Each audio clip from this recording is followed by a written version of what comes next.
그 인증 부품이 30에서 40% 정도 가격이 싸니까 부품 가격이 낮아질 수 있는 효과는 분명 있어요. 그런데 규칙은 누구한테 있는 것이냐. 카파가 그 인증된 부품을 판매하고 유통하고 그것들에 대한 보증 수리를 제공하는 과정은 해본 적이 없는 기관이에요. 인증만 받아놓고 다른 부품 팔면 어떻게 할 건데요? 이게 보험료 인하가 개인한테 2에서 3%라고 하면 12,000원 인하되지 하고 제가 순정품이 아닌 거를 쓴다? 이게 의미가 개인들한테 있냐는 거죠. 보증 수리 안 해준다라고 하면 그 피해는 결국은 다 소비자가 보게 되는 거예요. 보험사들이 이익 보려고 하는 거다, 장난치는 거다라고 할 수밖에 없는 내용밖에 없는 거예요.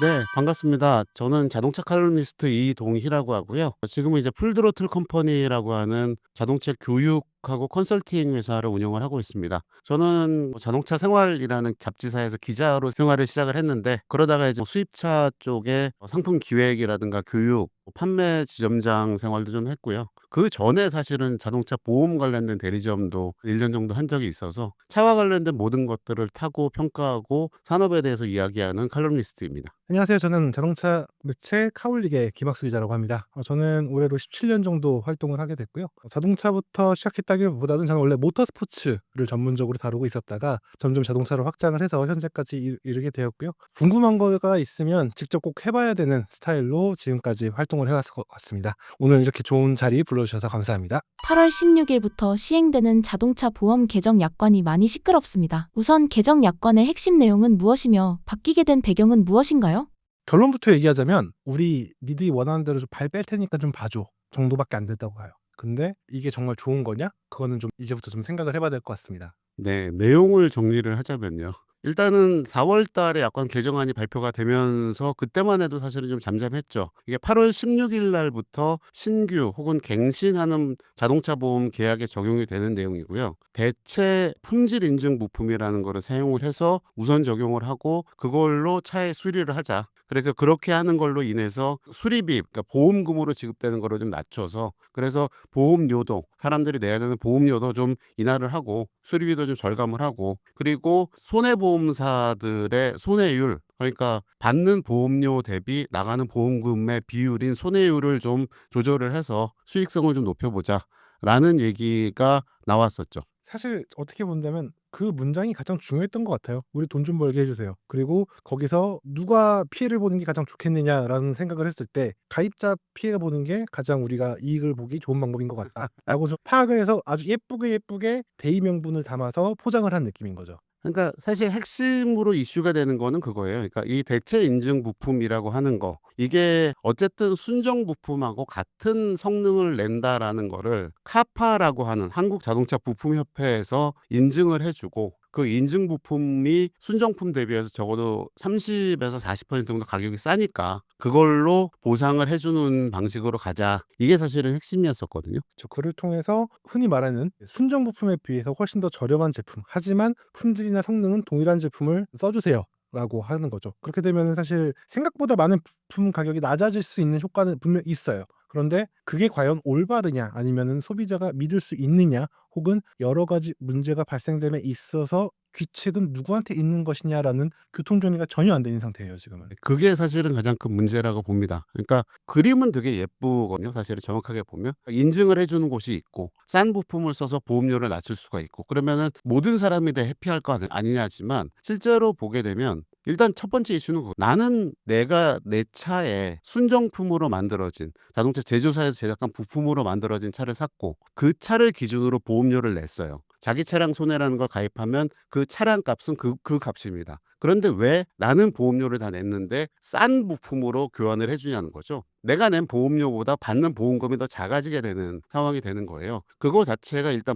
불합리하다는 얘기가 되고요. 그 다음에 보험료 인하 폭이라고 하는 것 자체가 지금 금감원에서도 얘기가 나왔던 게 한 2에서 3% 정도라고 얘기를 하는 거예요. 그런데 이게 보험료 인하가 2에서 3%가 평균적으로 보면은 전체 시장에서 보면 굉장히 큰 금액이 나오겠지만 개인한테 2에서 3%라고 하면, 그러면 저만 해도 제가 지금 타고 있는 차 보험료 40만 원 내거든요. 40만 원에 2%, 3%라고 해두면 4, 32, 12,000원이에요. 예, 12,000원 인하되지 하고 제가 순정품이 아닌 거를 쓴다? 이게 의미가 개인들한테 있냐는 거죠. 그래서 사실 이 협회에서 카파란 협회에서 늘 얘기하고 그도 공감원 보험 쪽에서 얘기하는 게 뭐냐면 유럽은 이미 그렇게 하고 있다. 해외는 그렇게 하고 있다라고 주장을 하는데 맞아요. 맞는 얘기인데 그들은 그 사람들이 자기 차에 필요한 부품을 구매할 때 인증 부품을 쓰는 거지 보험 수리를 할 때는 굳이 왜라는 거예요.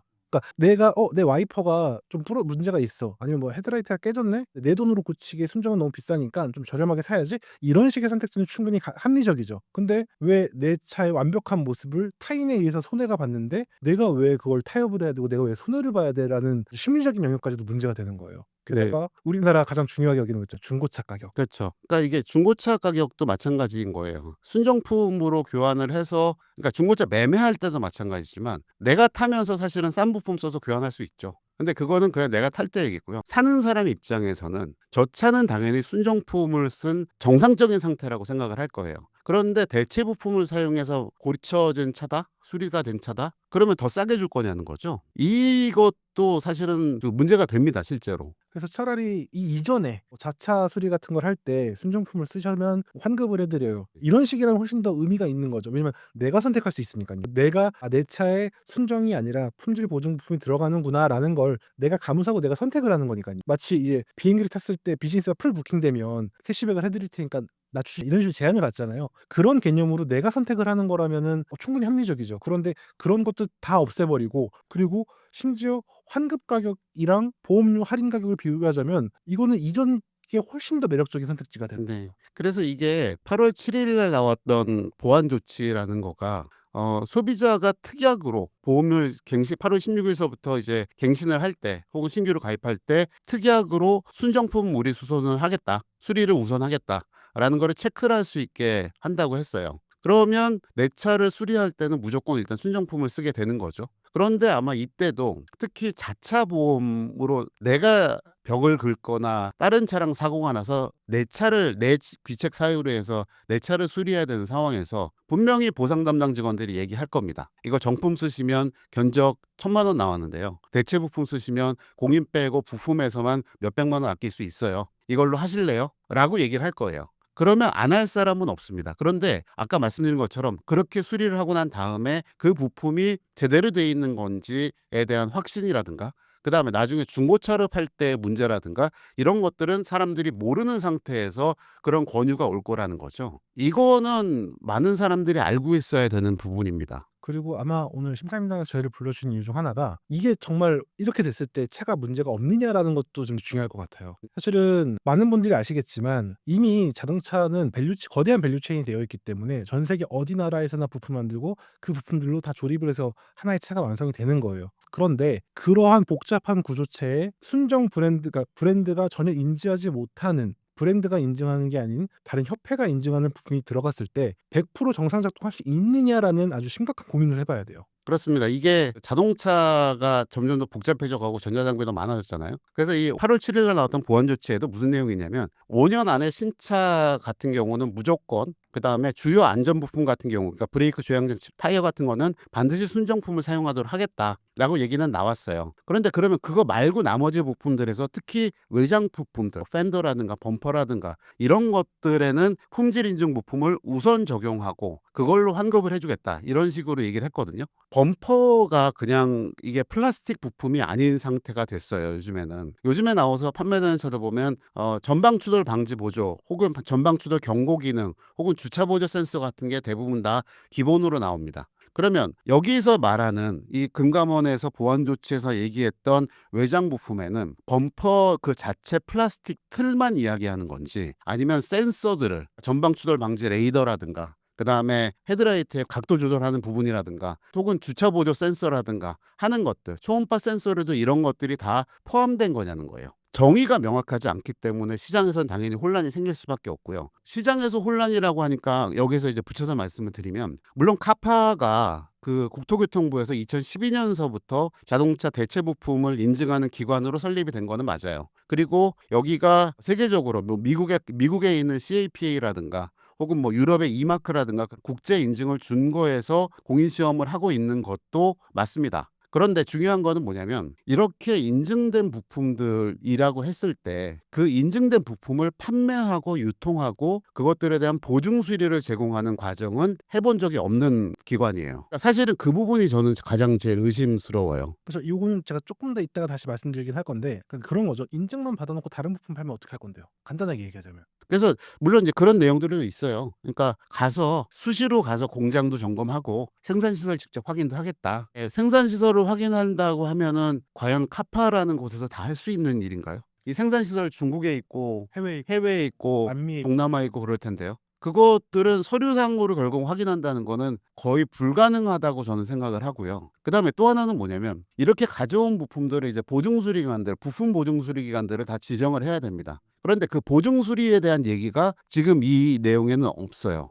그러니까 이게 무슨 얘기냐면 예를 들어서 저희가 중국의 A 업체가 만든 외장 패널을 꼈어요. 근데 물론 이 제품을 판매할 때는 보증 기간이 적혀 있거나 워런티가 적혀 있을 수 있죠. 근데 그 회사가 망하면 누가 책임질 거죠? 이런 것들인 거죠. 이런 것도 문제가 있을 거고 또 서류상 다른 회사로 이름이 바뀌었어요. 그러면 책임도 사라지는 거예요. 바로. 이런 것들에 대한 전혀 안전망 시스템 전혀 만들어져 있지 않고 그리고 저희가 아까 얘기했던 게 잠깐 얘기가 좀 지나갔던데 품질에 대한 얘기를 할 건데 네. 예를 들어서 저희가 포르쉐를 사다가 사고가 나서 보증 부품이 들어갔어요. 근데 어느 날 갑자기 차가 좀 문제가 있는 것 같아서 차를 끌고 서비스 센터에 들어갔습니다. 그러면 포르쉐가 이거를 공식으로 인정을 해줄까요? 안 해줄까요? 이런 문제가 생기는 거예요. 실제로 자동차 구매자의 그 매뉴얼에 보게 되면요. 과도한 주행으로 차에 무리를 주는 행위를 한다거나 아니면은 사전에 승인되지 않은 혹은 제조사가 허락하지 않은 부품이라다 이런 걸 쓰게 되면은 바로 보증에서 제외가 돼 버려요. 이런 것들에 대한 시스템이 구축이 되어 있냐라는 거예요. 그래서 금감원에서 이 내용이 발표가 되는 시점에 애당초 근본적으로 됐어야 되는 거는 자동차 제조사, 국내에서 차를 판매하고 제조하고 판매하고 있는 국산 자동차 회사들뿐만이 아니라 수입 자동차 협회를 통해서라도 이 제도의 취지가 서로 공감을 하고 이런 대체 부품들에 대한 인증 내용을 했을 때 사용을 했을 때도 보증 수리에 문제가 없다라는 확인을 받아야 되는 거예요. 근데 이 과정이 없으면 개인만 내가 돈 몇 푼 아끼겠다고 그 범퍼 몇 얼마짜리 아끼겠다고 그거 바꿨다가 주차 보조 센서에 이상이 생겼는데 그게 차의 전자장치에 문제가 생겨서 이슈가 나갔다. 그럼 돈 1,000만 원이 그냥 나갈 수도 있어요. 그리고 그걸로 보증 수리 안 됩니다. 책임이에요라고 하면 할 말 없어집니다. 그러니까 제도를 시행하는 거, 제도의 취지나 시행 방법이나 이런 거의 그림은 제가 계속 예쁘다고 말씀을 드렸지만 실제로 그 안에 있는 디테일들이 너무 부족하기 때문에 그것들을 채워놓지 않고 그냥 8월 지금 16일부터 당장 다음 주부터 시행하겠다라고 하는 거가 너무 황당한 얘기라는 거죠. 그리고 사실은 이런 구조들이 언제나 문제가 된 게 뭐냐면 국토부라든가 산업부라든가 엄청나게 큰 타이틀이 있어요.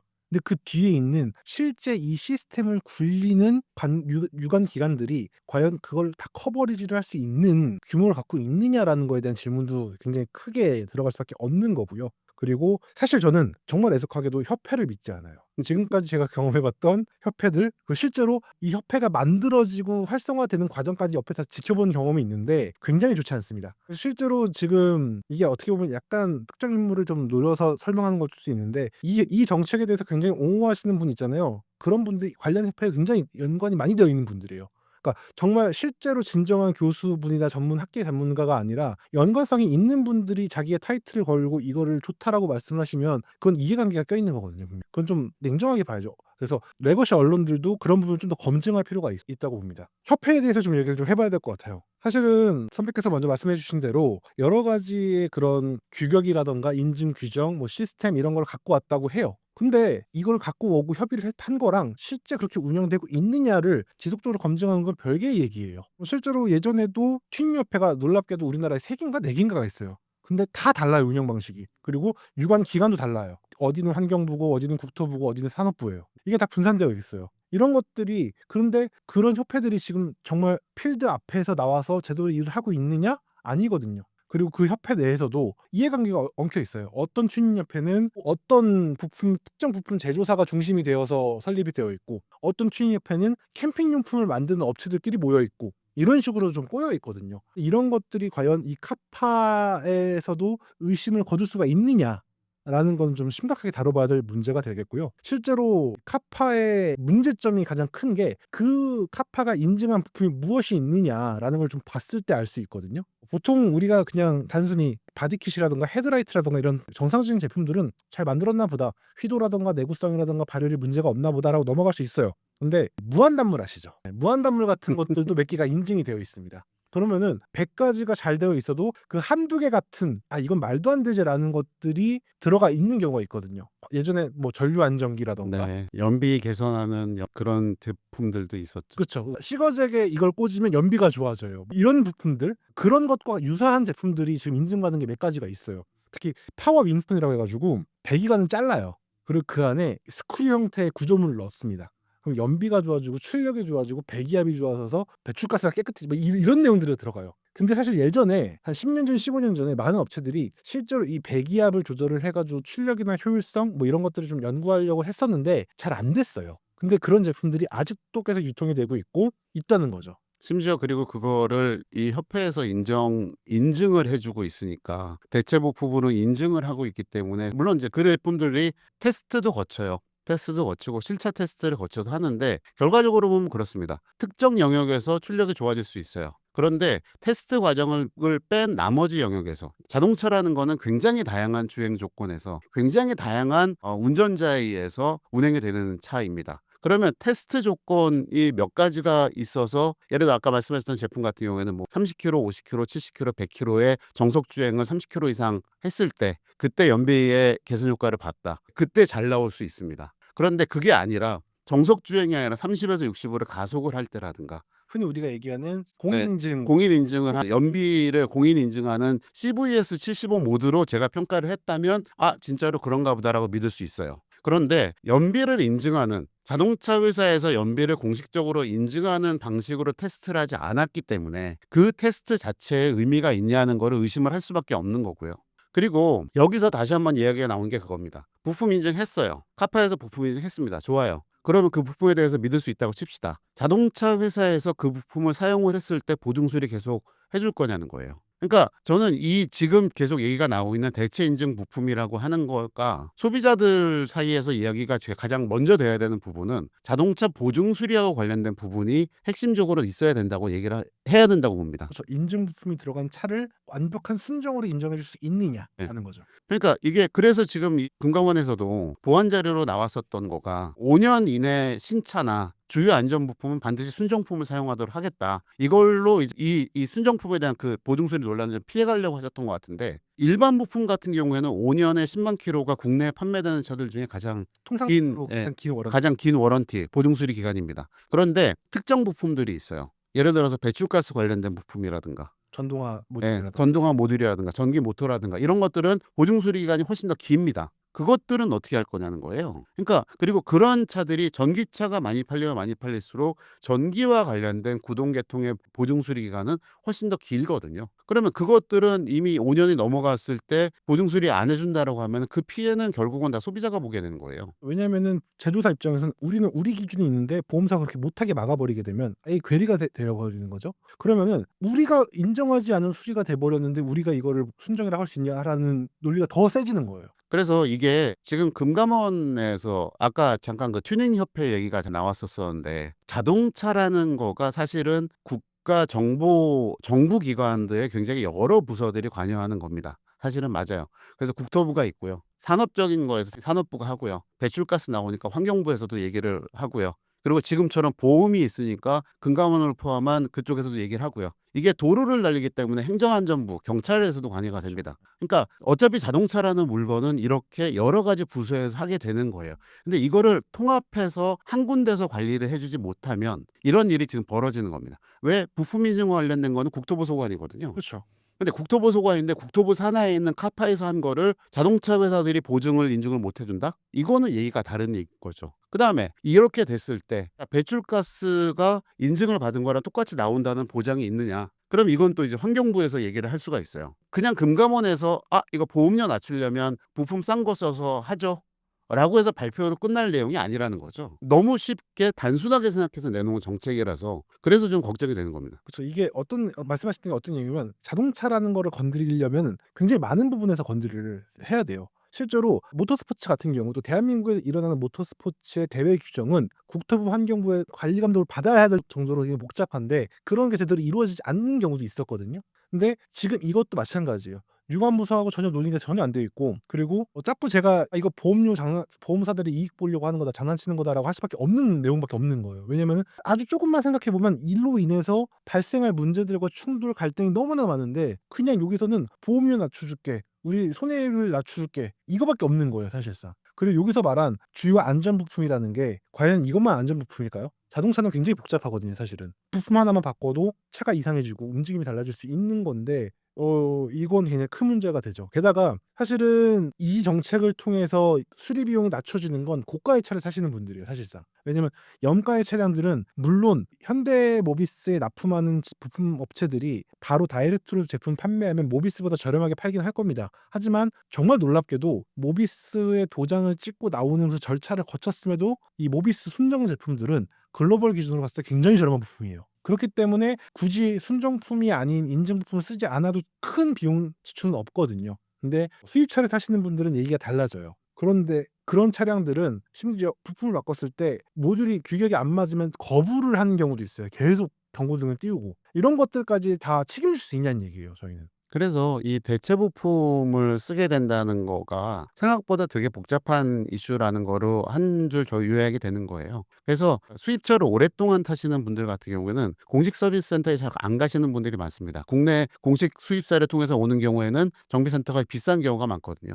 그러면 이분들이 바깥에 나가서 수리를 하실 때도 이분들은 선택을 할 수가 있어요. 예를 들어서 애프터마켓용 독일에서 판매되는 부품을 갖고 와서 그거를 갖고선 수리를 할 거냐, 아니면 재생 부품을 갖다 쓸 거냐, 아니면 서비스센터에서 사온 부품만 갖고도 내가 여기서 수리를 할 거냐. 소비자가 선택권이 있다는 거죠. 근데 이거를 이렇게 일괄적으로 한다는 것 자체도 말이 안 되는 거고요. 그다음에 다시 한번 말씀드리지만 이 손해율이라고 하는 거, 손해율을 낮추는 데 있어서 차 보험 수리용으로 나가는 보험금을 줄이는 거가 큰 부분이 되죠. 그런데 손해율은 이것만으로 낮춰지진 않습니다. 사실은. 그러니까 지금 보이는 것처럼 대물 보상에 대해서 부품값을 낮추는 얘기를 하잖아요. 실제로 담보 금액이 가장 높은 거는 대인이에요. 그렇죠. 사람이 다치거나 했을 때 얘기입니다. 매번 얘기 나오지만 흔히 말하는 나이롱 환자라고 하는 사람들, 보험 사기건들 이런 것들 단속하는데 비용 쓰는 게 차라리 이 손해율 줄이는데 훨씬 더 클 거라고 보고요. 조금 더 딥하게 들어가자면 경영에서 잘못된 부분을 되게 쉽게 해결하겠다라는 얘기인 거거든요 이거는. 왜냐면은 이렇게 하면은 뭐 피해 본 사람 없잖아라는 식으로 넘어가는 거예요 이거는 지금. 말씀하셨던 대로 실제로 그런 보험 사기를 하는 사람들이 있다거나 나이로 환자처럼 보험금을 과도하게 측정해서 하는 사람들이 있다거나 이런 것들만 줄여도 아마 소멸을 줄을 거예요. 근데 이걸 안 하는 이유가 있죠. 귀찮거든요. 그렇게 하려면 너무 많은 사람들을 또 인력을 확보를 해야 되고 시스템을 만들어야 되니까요. 근데 그런 것들을 내부적인 개선 의지는 없고 가장 쉬운 방법. 왜냐면은 그냥 우리 보험료 몇 프로 올라요, 몇 프로 올라요. 매년 그냥 보지만 하잖아요, 일방적으로. 그리고 아니면 말던가, 아니면 나가, 뭐 이런 식으로 하잖아요. 그런 식으로 일방 통보를 해버리는 거죠. 우리 한 2, 3% 싸게 해줄 테니까 우리 한 대로 해. 그럼 우리는 이익 많이 볼 거니까. 이기적이고 되게 편협하고 굉장히 이 상황을 단순하게 보는 입장이 돼버리는 거죠, 이게. 일반적인 우리 이거 이제 들으시는 혹은 보시는 이제 시청자분들의 상황으로 보자고요. 아마 보험 가입하실 때, 자동차 보험 가입하실 때 요즘에 이제 다이렉트 보험으로 해서 여러 군데 비교해 보실 거예요. 그런데 내비게이션 시스템을 통해서 운전자 점수가 있고요. 운전자 점수를 갖고 할인을 받잖아요. 그 할인받는 비율이 점수 때 대비해서 할인을 몇 퍼센트 해준다는 게 보험사마다 다 다릅니다. 다 달라요. 근데 이거는 물론 이제 자율로 해놓은 거죠. 할인에 대한 영역이니까 할증에 대해서는 그렇죠. 금감원이 감독을 하겠지만 할인에 대한 거니까 파는 사람 마음이니까. 예, 파는 사람 마음이니까. 그런데 이거를 따져보게 되면 기본적으로 되게 복잡하게 돼 있어요. 그러니까 이 얘기는 무슨 얘기냐면 보험협회나 이런 데서 사실은 그런 거 하나 통일을 못하고 있는 거예요. 그러면 무슨 얘기냐면 나는 그냥 내가 편하게 가입하던 데서 가입했는데 알고 보니까 내 운전 점수로는 내비게이션 운전 점수로는 저쪽 보험사가 더 쌀 수도 있거든요. 이 정보의 불균형의 문제도 사실은 있어요. 그러니까 보험사 입장에서는 좋은 정보, 좋은 보험을 가입할 수 있게 그 소비자들한테 권유를 해줄 필요도 있고 가이드를 해줄 필요도 있는데 사실은 그런 노력들은 전혀 없고 어쨌든 이거는 경영 쪽에서 이익을 보겠다는 부분인 거예요. 손해율을 갖고선 관리를 하는 거는. 그렇죠. 페이퍼상으로 예쁜 걸 만들겠다가 돼버리는 거고. 그리고 좀 더 추가적으로 얘기를 해보자면 자꾸 해외는 잘하고 있는데 우리는 안 된다 하는데 사실 품질 인증 부품을 어디서 사요? 솔직히 선배랑 저랑 자동차 튜닝이라던가 자동차 산업, 모터스포츠 이런 얘기 정말 많이 하지만 유럽처럼 아니면 일본처럼이라도 일본의 오토박스라던가 이런 거 없잖아요, 우리나라는. 네. 실제로 보면 애초에 접근성이 떨어져 있는 상태예요. 사실상 그냥 튜닝 업체들 아니면은 튜닝 업체를 통해서 대체 부품을 장착하면서 튜닝을 한다거나 아니면은 대부분의 소비자들이 자신의 워런티 기간이 끝난 다음에 그때 이제 사설 정비를 가가지고 수리를 할 때 그때나 좀 엿볼 수가 있는데 사실 그런 정비 센터들도 인증 제품을 안 쓰려고 해요. 모르니까. 뭐가 있는지 모르니까. 그리고 나중에 그래서 누가 책임져 주냐는 얘기가 나오게 되면 사실은 중간에 회장님이 이거를 고치면 괜찮다고 하셨잖아요. 그러고 끝나는 경우가 많거든요. 그러니까 사실은 정비업체 입장에서 이거를 했을 때 나한테 이득은 뭐예요? 계속 나올 수밖에 없어요. 그러니까 계속 말씀드리지만 이 제도를 시행을 해서 정말로 이익을 보는 거는 보험사하고 보험사가 손해율을 낮출 수 있게 한다는 그거 하나하고 그다음에 인증을 해주는 카파가 인증료를 받아서 수익을 높일 수 있는 거. 그 두 가지밖에 저는 없다고 생각을 합니다. 그리고 말씀하셨던 대로 흔히 말해서 이 튜닝 업계에서 호환 제품이라고 하잖아요. 호환 제품을 또 근데 나름 품질을 맞게 만들거든요. 왜냐면 그러지 않으면 선택을 안 하니까. 그러면은 인증비를 내고 만들어진 호환 부품, 인증비를 안 내고 그냥 우리가 잘 만들어서 피팅해서 만든 제품과 인증받아서 어디서 만들긴 했는데 인증받았어요. 그럼 이 제품의 가격 경쟁력이 어떻게 될까? 이런 것도 애매한 거예요. 어차피 순정부품 아니면 싼 거 써야지, 좋은 거 써야지, 내가 원하는 비주얼 써야지 이렇게 해서 선택지가 또 달라지면 과연 그걸 선택할 수 있느냐는 거. 차라리 이런 제품들을 좀 더 저렴하게 쉽게 구매할 수 있게 그리고 핵심적인 부품이 아니라 정말 예를 들어서 사이드미러 유리 같은 거 이런 거는 우리가 충분히 볼 수 있잖아요. 그러니까 그런 거라면 모르겠는데 이렇게까지 전면적으로 일방적으로 모든 부분에서 광범위하게 밀어붙이는 건 준비가 됐냐는 거예요. 게다가 카파몰 얘기를 좀 해봐야 될 것 같은데 카파몰 들어갔는데 지금은 닫혀 있어요. 리뉴얼 한다고. 근데 구성이라던가 이런 것들이 내가 어릴 적에 정비 잡지 같은 거에서 봤던 표현들 이런 거 아직도 쓰고 있을 만큼 업데이트가 제대로 안 돼 있어요. 그리고 부품들도 제대로 완벽하게 구성이 안 돼 있고 정말 준비가 아직 안 됐는데 무엇부터 하겠냐는 거예요. 지금 예를 들어서 카파에서 우리가 지금 벌써 뭐 국내 수입차 뭐 국산차의 몇 프로의 제품들이 준비가 되어 있고 언제부터 얼만큼 공급이 가능하다 라고 말할 수 있냐는 거예요. 예를 들어서 8월 16일이죠? 저희 시작되는 게 8월 17일 날 사고가 났어요. 갱신을 하고. 그러면은 근데 그 차에 맞는 부품이 없으면 어떻게 해야 돼요? 그거는 계속 기다려야 되는 거예요. 이런 것들 전혀 지금 어떠한 시나리오도 준비가 안 돼 있는 거예요. 그래서 결과적으로 정리를 해서 말씀드리자면 제도 자체의 모양새는 나쁘지 않아요. 의도도 이해하겠어요. 그런데 시행을 하게 하는 단계에서의 문제점들이 너무 많고요. 준비도 안 돼 있고요. 이걸 왜 8월 16일 날 꼭 시행을 해야겠다라고 밀어붙이고 있는지 그것도 4월 달에 발표하고 지금 4개월밖에 안 된 상태에서 하고 있는지가 이해가 안 되는 거고요. 그리고 다시 한번 말씀드리지만 이 제도를 썼을 때 이득을 보는 사람이 누구냐라는 것만 따져봐도 소비자가 진짜 이득을 볼 수 있게 하는 방법이 눈에 안 보이거든요. 그렇다면 이거는 정책적으로 내용에서도 실패를 한 거고 또 커뮤니케이션 부분에서도 실패한 거다. 그러니까 이거는 시행을 제 생각에는 전면 철회를 하고 다시 보완을 해서 준비가 다 끝난 다음에 그다음에 충분히 설득 과정을 거쳐서 저희 오늘 이 방송 통해서 지적했던 문제들을 충분히 대응 논리가 됐건 설득 논리가 됐건 방법이 됐건 대응책을 준비를 해서 그러고 시행하는 게 맞겠다. 결론적으로 그렇게 생각을 합니다. 그러다 보니까 제가 조금 의심돼가지고 이 역사에 대해서 계속 좀 보게 됐었어요. 사실 대체 인증 부품은 필요해요. 저는 필요하다고 봐요. 아주 좋은 제도가 될 거고 선택지가 넓어지는 거예요. 저는 언제나 명분과 의미가 있어야 되는데 명분상으로 대체는 굉장히 훌륭해요. 더 저렴한 비용으로 내 차를 내가 더 편하게 고칠 수 있는 거. 근데 여기서 중요한 건 이거 내가 편하게 저렴하게 해요. 내가 선택하는 거예요. 그런 선택권을 줘야 되는 건데 사실 이게 지난해 3월인가 5월인가에 원희룡 장관 당시 국토부 원희룡 장관이 대체 인증 부품을 좀 더 활성화할 수 있는 걸 하겠다라고 했어요. 좋죠. 대체 인증 부품 쓰면 어떻고 이런 거를 알리는 건 좋은데 그게 계속 이어져서 설마 이렇게 강제한다라고 한다면 이거는 굉장히 큰 착오가 되는 거예요. 그렇다면 대체 부품은 어떻게 활용되는 것이 좋을까요? 저는 보험사 내부에는 데이터들이 다 있어요. 그러니까 어떤 차가 어떤 부품이 많이 고장이 났고 많이 고장난 부품들이 뭐고 사고가 났을 때 수리가 하는 것들이 우선순위가 있거든요. 그러면 그런 것들을 먼저 대체 부품을 준비를 해놓고 업체를 찾아서 준비를 해놓고 아까 여기 나왔던 대로 범퍼나 팬더나 오케이 그러면 순정 부품을 제조하는 업체들이 있을 거고요. 그 업체들의 부품을 가지고 와서 인증을 받아놓고 이게 순정품이랑 동일한 거다. 그거를 차려놓는 게 일단 첫 번째고요. 그다음에 두 번째는 자동차 회사들 혹은 국내 수입 판매사들하고 보증 수리에 대한 이야기를 확실하게 매듭을 지어놔야 됩니다. 그러고 나서도 세 번째는 이번에 8월 7일에 발표된 것처럼 결국은 소비자한테 선택권을 줘야 돼요. 소비자가 최종적으로 나는 이걸 쓰겠다 말겠다라는 거를 확인을 해줄 수 있어야 되는 게 세 번째고요. 그 다음에 마지막으로는 중고차 부분에 중고차는 성능 평가를 하거든요. 성능 평가하는 항목에 그 내용을 대체 부품 사용한 내용이 있는지 없는지 하는 거를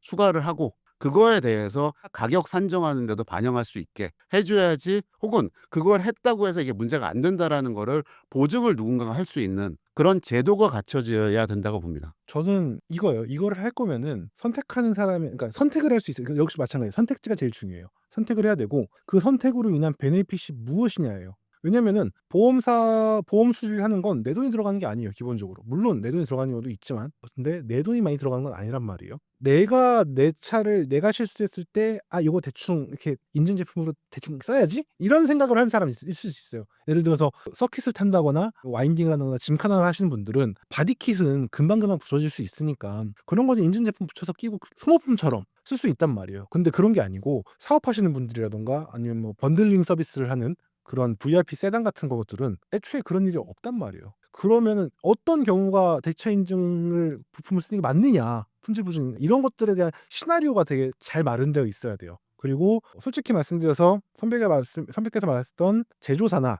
협회나 절대 보장 안 해줄 거예요. 이거. 왜냐면 자기들의 이익과 전혀 다른 얘기거든요. 왜냐면은 대체 부품이 부서졌을 때 순정으로 바꿔줄 수 없는 거잖아요. 그런 것들이기 때문에 두 가지라고 봐요. 국토부가 인증을 해주거나 보험사가 인증해주면 됩니다. 그 순정에 동일하게. 그러면은 그 다음부터는 구상권 알아서 제조사랑 싸우라고 하고 자꾸 소비자를 쥐고 흔들려고 하면 안 돼요. 소비자한테 베네핏을 주고 줬을 때야만이 이거는 안정화될 수 있다고 봐요. 현재 미국 시장에서 가장 인기 있는 자동차 브랜드는 어디인가요?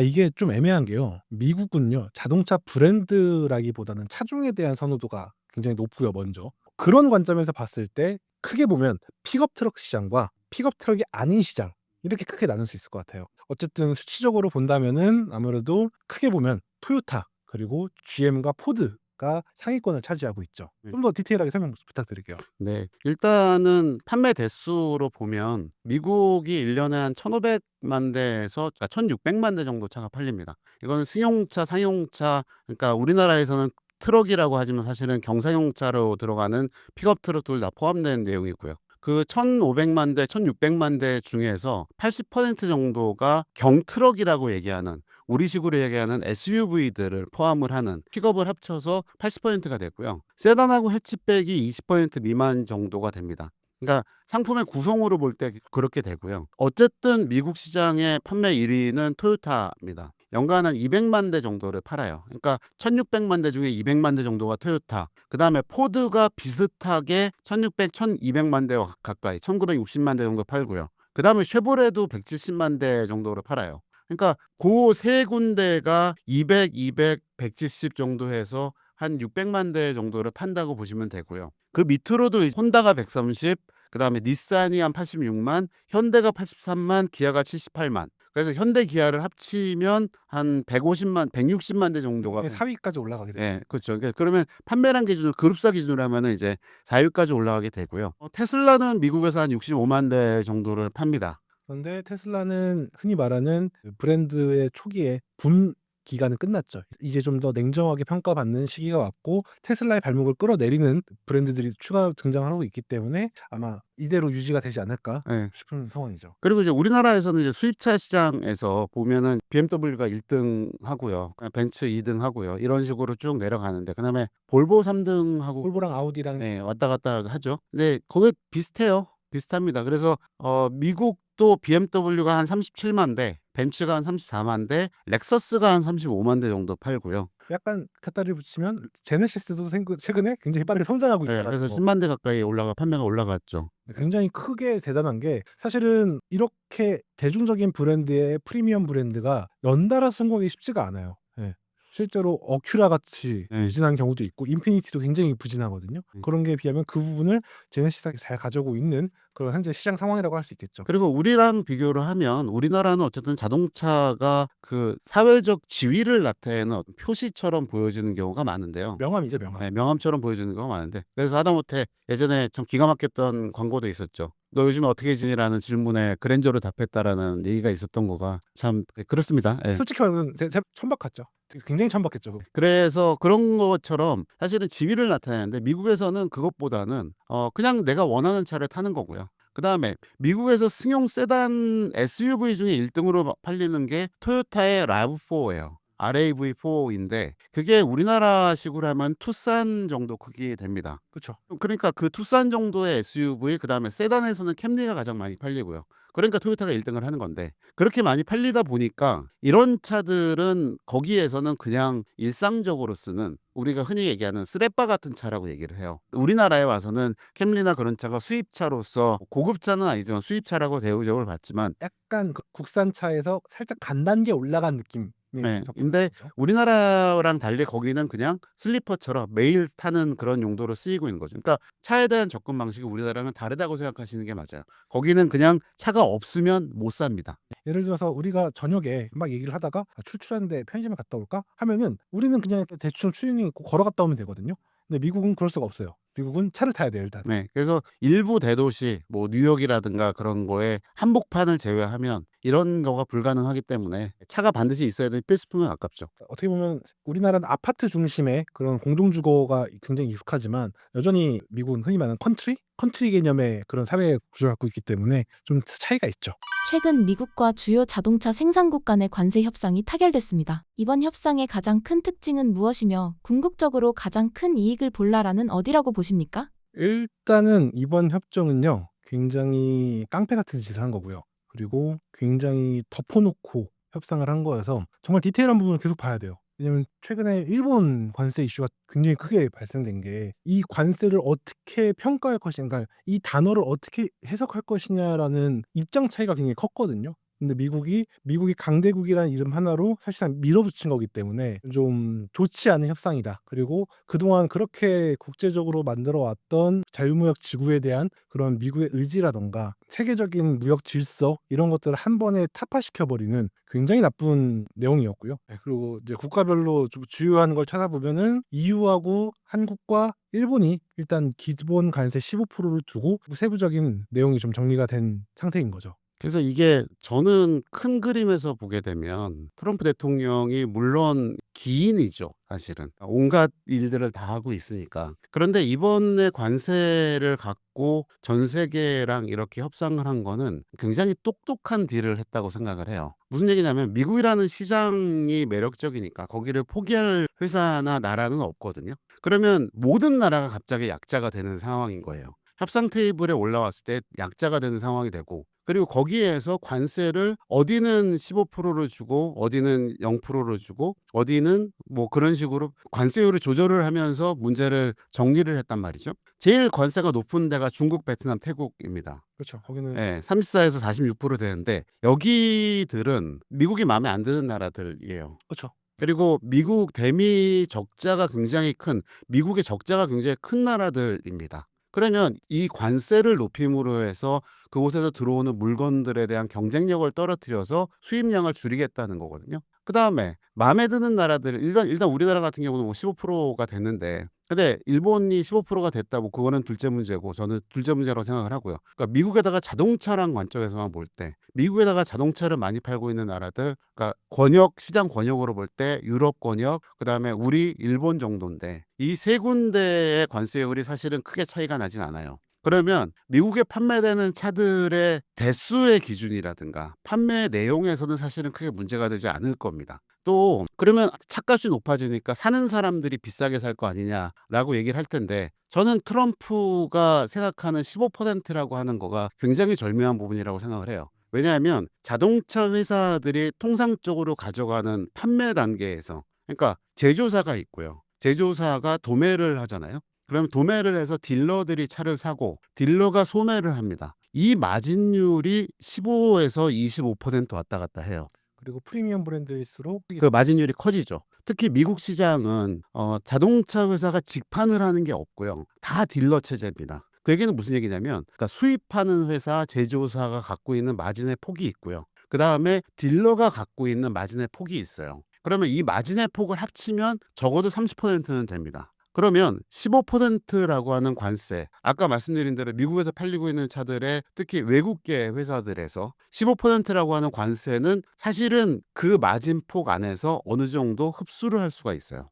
그러니까 물가 인상을 걱정을 해서 인플레이션이 올 거다, 관세가 이렇게 높아지면, 그런 얘기를 하지만 자동차 분야에서는 야 15%씩 다 똑같이 됐으니까, 똑같이 다 비싸니까 사든가 말든가라고 소비자한테 떠넘긴 게 아니라, 자동차 회사들 너네 기존에랑 할인해서 할 수 있는 폭이 있잖아, 더 싸게 팔아. 그러니까 15%를 관세를 그대로 다 차값에 반영을 하는 게 아니라, 심지어 관세가 15%라고 하면요, 통관 가격을 기준으로 하는 거잖아요. 총관 원가 기준. 그렇죠. 원가예요. 원가는 자동차를 생산한 생산 원가에다가 운송비를 더한 겁니다. 그래서 흔히 포트에 도착을 했을 때, 항구에 도착을 했을 때 그 가격을 기준으로 해서 거기다가 관세를 붙이는 거예요. 그게 몇 퍼센트 정도 되냐면 60% 정도가 안 돼요. 그거를 여기서 말을 해도 되는 이야기. 아니 근데 이거는 어차피 그 마진율에 해당되니까, 그렇죠. 예. 마진율에 대한 얘기니까, 그러니까 60% 정도라고 생각을 하고, 60%가 안 되기 때문에 관세를 그동안에 냈던 나라들 같은 경우에 5%건 10%건 관세를 냈으면 그 5% 10%가 더해지고요.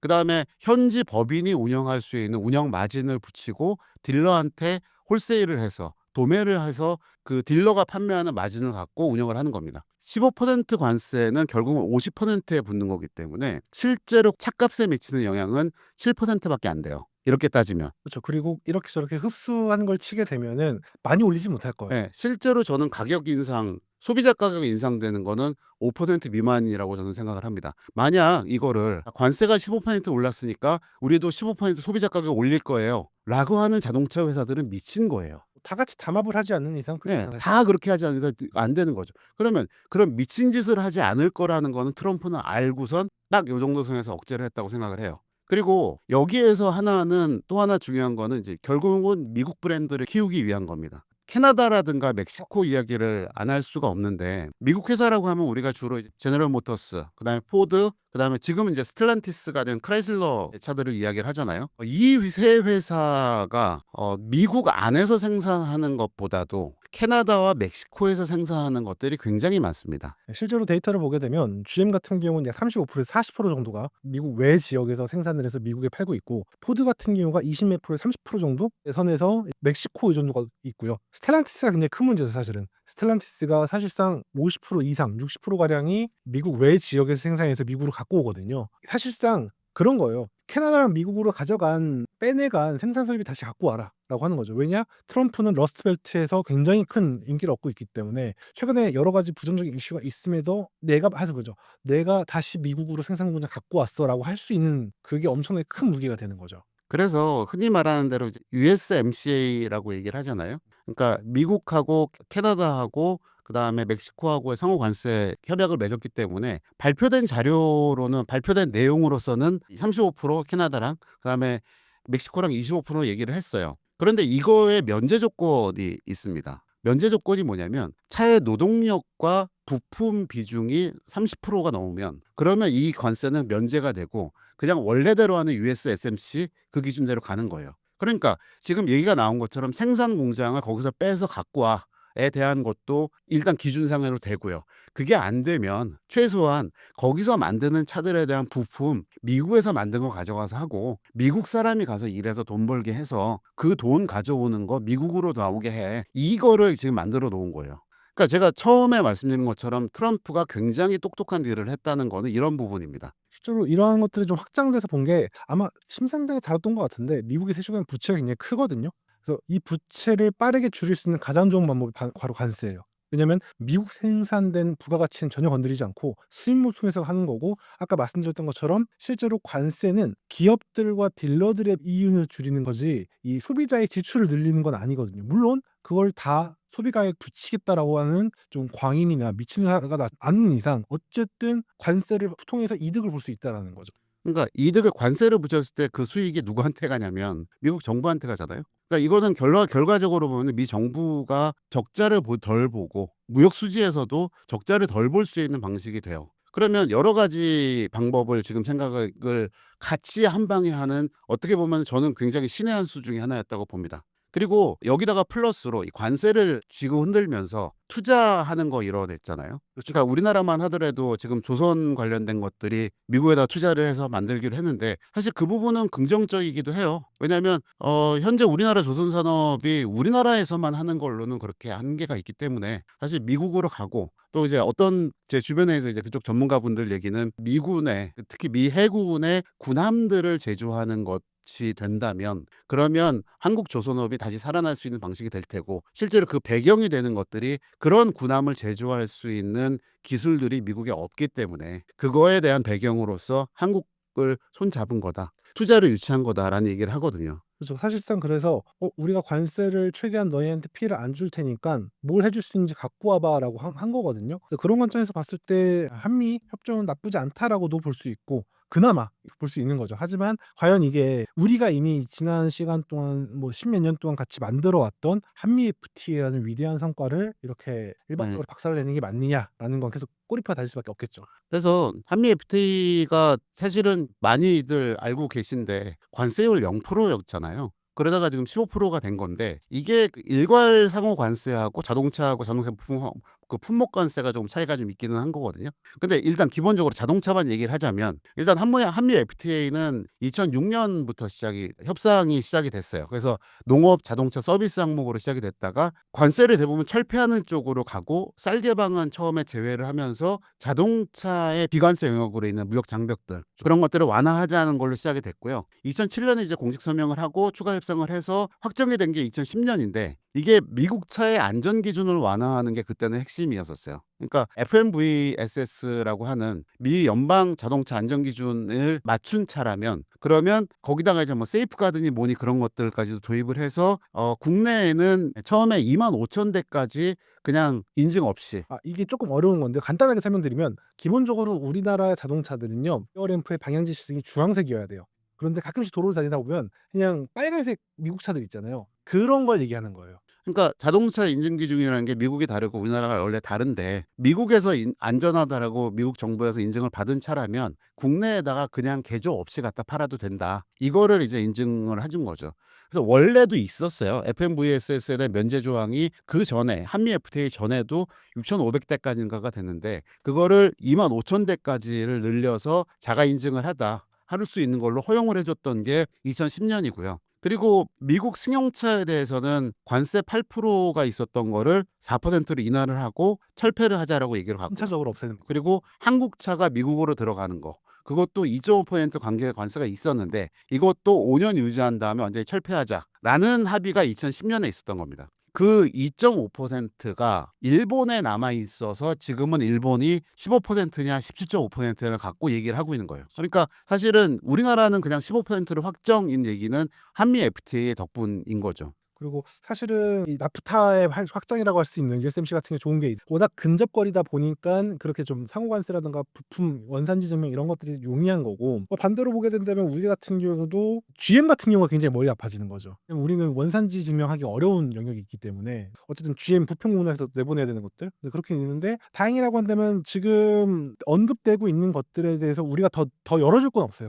크게 사실은 우리가 관세가 높아지는 거지 우리가 미국 시장에 더 개방을 한다거나 우리가 더 내려놓는 것들은 크지 않아서, 아마 많은 분들이 걱정하시는 게 뭐 일각에서는 미국 차 싸지는 거 아니야? 그럴 일 없습니다. 미국 차는 지금 가격도 이미 충분히 싸고 충분히 마진을 많이 안 붙여놓은 차이기 때문에 일단 우리나라 시장 내에서는 큰 차이가 없을 거예요. 미국에서의 좀 얘기가 많아질 것 같습니다. 이건. 그래서 이게 그 한미 FTA, 그래서 2010년에 되고 난 다음에 2017년에 한 번 더 개정이 됐어요. 일단 2010년도에 했던 것 중에 우리가 지금 당장 모든 사람들이 누리고 있는 혜택 중에 하나는 자동차세를 인하한 겁니다. 우리나라에서. 그래서 우리나라는 이제 승용차 같은 경우에는 100이라는 기준으로 가거든요. 그러면 1cc당 얼마로 정해놓고 그거를 100이랑에다 곱해서 거기다가 30%의 교육세를 붙여서 1년치 자동차세를 내요. 그런데 그게 예전에는 경차가 있고요. 그다음에 1600cc 이하, 2000cc 이하, 2000cc 이상으로 해서 2000cc 이상이 그때도 250원이었다가 220원으로 내린 적이 있었는데 그거를 없애고 그냥 1600cc 이상은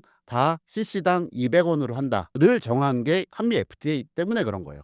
그러니까 당연하죠. 미국 차들이 100이랑이 크니까 자동차세 많이 내는 거 무역 장벽이다. 그래서 그걸 내린 거죠. 그러고 나서 2017년에 다시 재협상을 했던 거가 FMVSS를 충족을 했을 때 5만 대까지 판매를 할 수 있게 해다로 확대를 했고요. 그리고 한국 픽업을 미국으로 수출할 때 내는 관세는 24%로 그대로 유지한다 했었죠. 그래서 이때 이거를 하면서 사실은 이거에 대한 비판이 되게 많았었거든요. 야, 우리나라에서 그러면 수출 안 되는 거 아니냐. 우리가 픽업 못 팔지 않을까? 예, 미국에 판매되는 1600만 대 중에서 거의 800만 대, 900만 대가 픽업 시장인데 그거 못 파는 거 아니냐라고 했는데 결정적으로 국내에서 그럴 미국에 팔릴 만한 픽업을 만들던 회사가 아무 데도 없었고요. 그리고 첫 번째. 미국 픽업은 미국에서 만들어서 파는 게 훨씬 이득이죠. 예, 그리고 두 번째, 지금 그게 2017년인데 2025년인 지금에 와서도 물론 KG 모빌리티에서는 렉스턴 스포츠라고 하는 거를 무슨 스포츠를 계속 만들고 내고 있죠. 그런데 그 차는 엔진이라든가 이런 걸로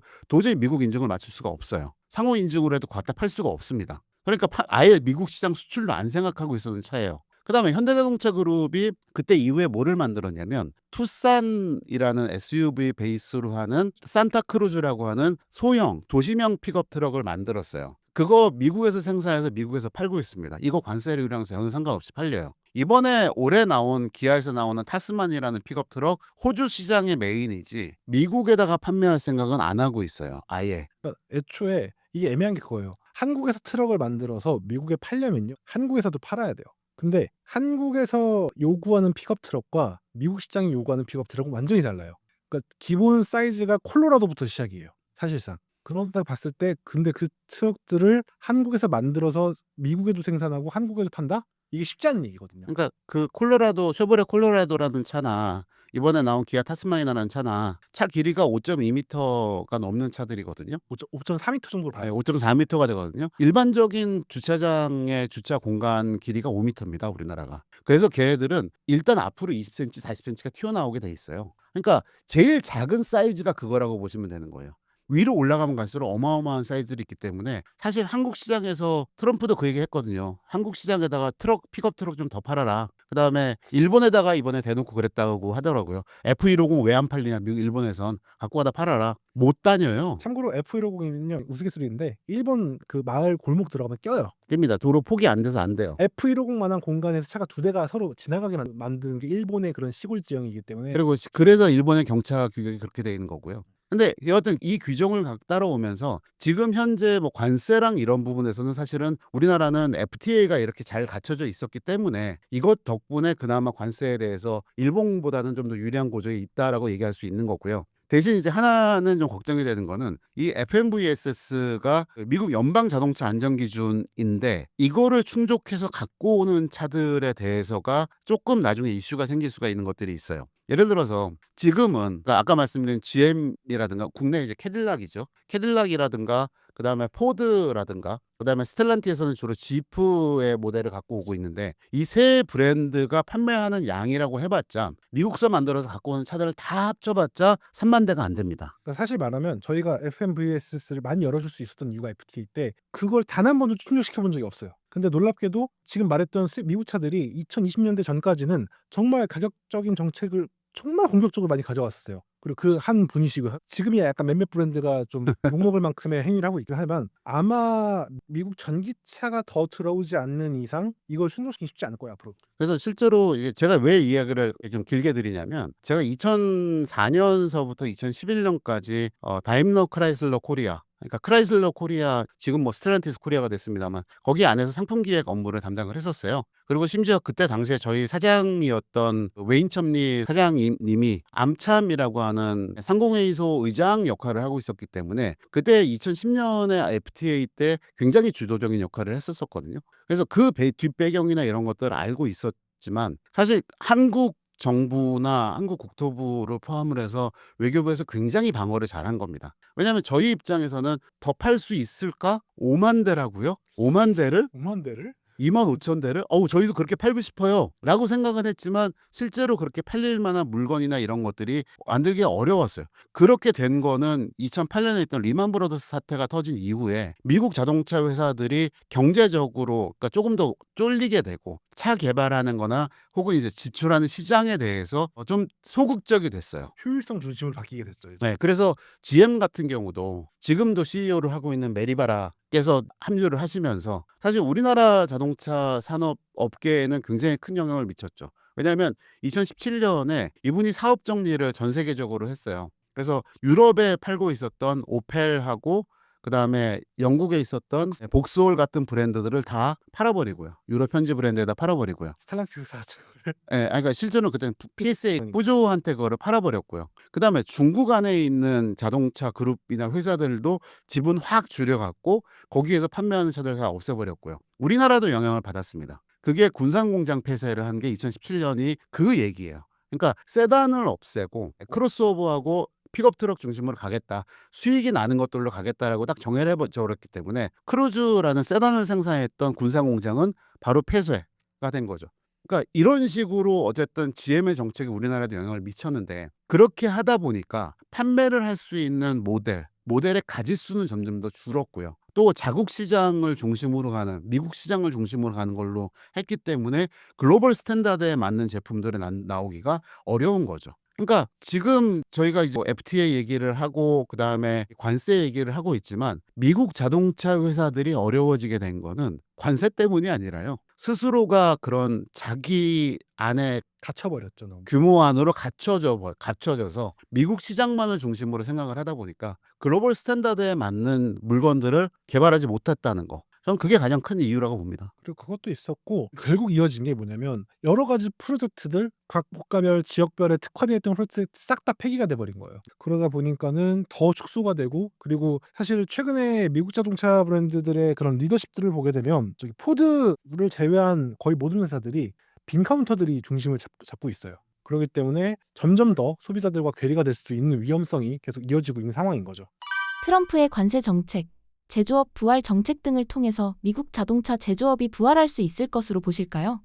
아니요. 이거는 쉽지 않아요. 왜냐하면 이미 우리의 자동차 체계는 글로벌 스탠다드와 글로벌 밸류체인으로 구성이 되어 있고요. 사실 이거는 굉장히 단기적으로 폭발력 있는 폭탄 선언을 한 거기 때문에 우리가 다들 머리 아파 있는 상태인 거죠. 그리고 이 정책이 과연 다음 정권에서도 계속 이어질까요? 그리고 실제로 이미 미국 연방법원 등에서 트럼프 정권의 이런 일방적인 관세 정책에 대한 재판도 좀 준비가 되고 있어가지고 이게 다 무효화가 될 수 있는 거예요. 사실 그동안 우리가 다 준비해왔던 이런 것들이. 그래서 이거는 조금 더 지켜봐야 되고 그리고 아까 말씀드린 대로 미국 자동차 제조 시장이 더 줄어들 수도 있다고 생각이 들어요. 저는. 왜냐면은 이게 미국에서 생산하는 차만 파는 게 아니거든요. 그렇게 더 할 수가 없어요. 이미 너무 많은 시스템과 너무 많은 비용이 지불이 되었기 때문에 쉽지 않은 일이고 그리고 자칫하다가는 미국은 딜러제란 말이죠. 딜러가 없어질 수도 있어요. 왜냐면은 관세를 위해서 이익률을 포기해야 되기 때문에 이익이 가장 많이 나가는 딜러십제를 포기하고 온라인 직판제로 바뀐다거나 이런 식으로 바뀌게 되면 그거에 따른 미국 경제 영향도 무시할 수 없겠다라고 생각이 들어요. 그래서 이거는 서로에게 좋지 않고 이미 오랫동안 서로가 함께 연구해왔던 FTA라든가 경제 운명, 경제 밸류 이런 것들을 무너뜨린 거기 때문에 정신을 좀 차려야 된다고 봅니다. 이거는. 그래서 저는 개인적으로는 아까 말씀드린 것처럼 트럼프가 굉장히 기가 막힌 묘수를 내서 미국 안에 투자를 늘리고 또 물가도 잡을 수 있는 그런 버퍼가 있는 것들을 해놨다라고 저는 생각을 하거든요. 근데 이게 만약 자리를 잘 잡으면 사실 근본적으로 왜 그렇게까지 하지라는 생각을 해보게 되면 미국은 어쨌든 중임제이긴 하지만 지금 두 번째잖아요. 4년이 끝나면 끝입니다. 그 이후에 본인 생각을 안 할 수가 없어요. 그러면 저는 무슨 예를 좀 들고 싶냐면 성경에 그런 예가 있어요. 세리인데, 그러니까 세금 징수원인데 이제 금방 잘리게 된 거예요. 본인이 잘려서 이제 바깥에 나가서 먹고 살아야 되는 상황이 되니까 이 사람이 뭘 하냐면 부자들 이런저런 사람들을 불러다가 세금을 왕창 깎아줍니다. 자기 권한이 있는 상황에서.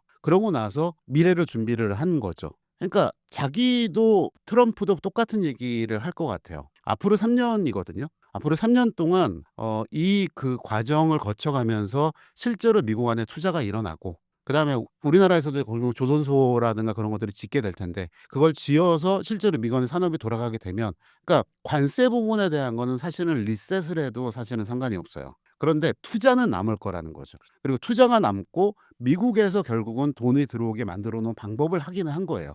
그러면 일반 국민들한테 할 얘기가 있죠. 나 때문에 이렇게 되지 않았냐. 내가 한국이 지어준 조선소에서 네가 일하고 있는 게 그렇죠. 얘기잖아. 그거잖아요. 그거 얘기를 할 수가 있는 거예요. 그러면 그거를 이루기 위해서라도 최소한 정권이 있는 동안에는 하지 않을까라는 생각을 일단 첫 번째로 들고요.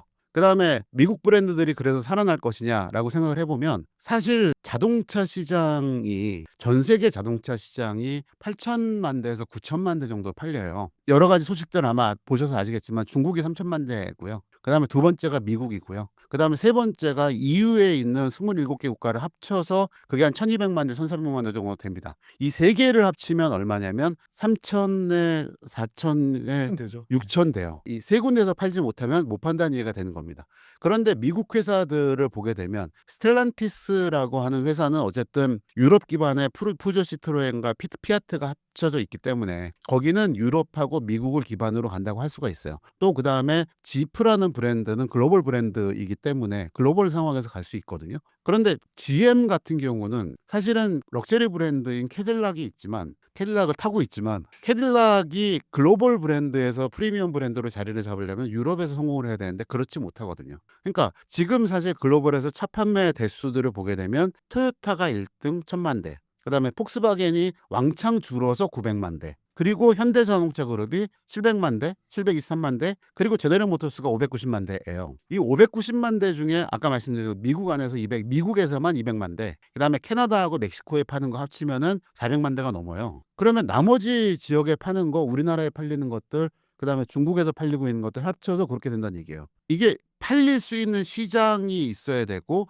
모든 시장에서 많은 차 대수를 팔릴 만한 물건이 있어야 차가 성공을 하고 브랜드가 나가는 거거든요. 상품이 없고 시장을 공략을 하지 못한다면 사실은 성장 가능성이 없다 혹은 어렵다라고 보는 게 정상적인 거죠. 그러니까 실제로 지금 캐딜락이 최근에 유럽 시장에 다시 재진출하고 EV 중심으로 하고 있긴 하지만 몇 번째야? 그쵸. 재진출이라고 하는 게 몇 몇 번째야? 물론 이전과는 전기차가 훨씬 더 유럽 시장의 경쟁력을 갖고 있는 상황이 맞는데 유럽과의 관세 협상의 여파도 있을 거고요. 그렇게 볼 수 있을 거고 스텔란티스의 가장 큰 문제가 뭐냐면 14개 브랜드를 갖고 있어요. 근데 14개 브랜드 중에서 정상적으로 미래가 보장되고 있는 브랜드가 몇 개냐라고 한다면은 한 손에 들어갈까요? 그렇기 때문에 스텔란티스는 지금 가장 제일 중요한 건 이런 정책이 아니에요. 내부에서 빨리 교통 정리를 해야 돼요. 그런데 이 교통 정리를 하려면 꽤 오래 걸리는 상황이 됐고 포드는 힘내야죠. 차라리 포드가 지금 390만 대여서 이게 비아디가 작년에 430만 대 팔았고요. 그다음에 상하이 자동차가 400만 대 팔았고요. 걔들한테 밀려서 지금 8위까지 내려간 거거든요.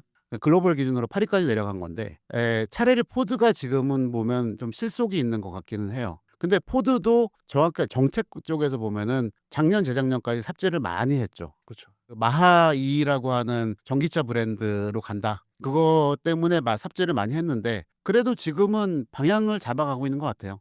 지금 왜 이 말씀을 드리면 이거에 대한 정리를 하자면 어쨌든 전동화라고 하는 거는 필수적인 부분이거든요. 자동차 회사들마다. 그런데 그 전동화를 본인들이 주력으로 삼고 있는 시장에서 어떻게 연착륙을 해서 자연스럽게 전환을 할 거냐. 그리고 그거가 내연기관차를 만들던 그 방향에서 전기차로에 전환하는 걸 어떻게 할 거냐가 핵심인 거예요. 이거를 잘하는 브랜드가 앞으로 최소한 5년 동안 차를 잘 팔 거고요. 이걸 못하는 브랜드들은 5년 동안도 힘들 거고요. 그리고 10년쯤 지났을 때는 이 전동화가 어느 정도 돌아갔을 때는 그때 가서는 이 순위가 다시 바뀌어 있을 거고요. 그리고 지금 제가 말씀드린 것처럼 뭐 비아디가 6위를 했네, 상하이 자동차가 5위를 했네 하지만 사실 얘네들 글로벌 기준은 아니거든요. 중국 안에서만 중국이 압도적으로 판매했기 때문에 그런 건데 과연 얘네들이 그때도 400만 대, 500만 대를 팔면서 전 세계에서 500만 대를 파는 상황이 되면 또 달라질 수 있는 거죠. 좀 더 첨부하면 GM 같은 경우는 일단 글로벌에 팔 생각이 별로 없어요. 이게 제일 큰 문제예요. 그래서 트럼프 정부가 아무리 무언가 부스팅을 하더라도 해외 시장 진출에 대한 용의가 없는 브랜드 입장에서는 애매한 거고 포드 같은 경우는 다행히 유럽과 북미 시장 같이 지고 있기 때문에 괜찮은 거고 스텔란티스 같은 경우는 방금 말씀하셨던 이 전동화 전략이라던가 계획이 잘 잡혀 있느냐 이게 사실상 없다고 봐도 무방할 바는 안 좋고 있는 상태가. 그걸까지 감안을 한다면 GM 같은 경우는 지금 정도를 계속 유지하면서 유럽 실적이 어느 정도 나아지겠느냐 정도가 될 거고, 포드는 이 감소된 걸 좀 더 다시 끌어올리는 시간이 될 거고요. 스텔란티스는 한동안 좀 더 방황을 하겠죠. 이렇게 좀 미국 자동차들의 전망을 좀 볼 수 있을 것 같고, 그 사이에 뭐 리비안이라던가 루시드라던가 테슬라는 이미 자리 잡았으니까요. 좀 그런 스타트업에서 이제 어느 정도 기존 기업으로 넘어가는 이런 미국 차들이 조금 더 성장을 할 수 있겠다 정도? 판을 뒤흔들 만큼까지는 큰 영향이 되진 않을 것 같아요. 왜냐면은 앞서 말씀드린 대로 토요타나 뭐 폭스바겐이나 현대나 이런 회사들도 이미 충분히 미국에서 파는 차들은 미국에서 많이 만들고 있기 때문이죠.